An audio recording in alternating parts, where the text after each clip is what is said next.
جو شخص جنگ کے روز اس صورت کے سوا کہ لڑائی کے لیے کنارے کنارے چلے، یعنی حکمت عملی سے دشمن کو مارے یا اپنی فوج میں جا ملنا چاہے، ان سے پیٹ پھیرے گا تو سمجھو کہ وہ اللہ کے غضب میں گرفتار ہو گیا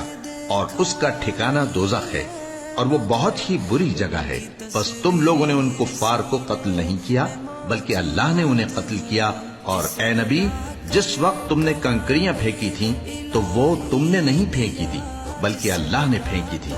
اس سے غرض یہ تھی کہ مومنوں کو اپنے احسانوں سے اچھی طرح آزما لے، بے شک اللہ سنتا ہے، جانتا ہے۔ ہوا بھی یوں ہی، اور کچھ شک نہیں کہ اللہ کافروں کی تدبیر کو کمزور کر دینے والا ہے۔ کافروں، اگر تم فیصلہ چاہتے ہو تو تمہارے پاس فیصلہ آ چکا،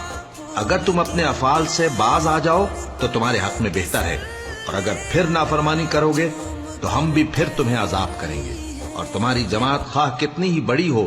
تمہارے کچھ بھی کام نہ آئے گی، اور اللہ تو مومنوں کے ساتھ ہے۔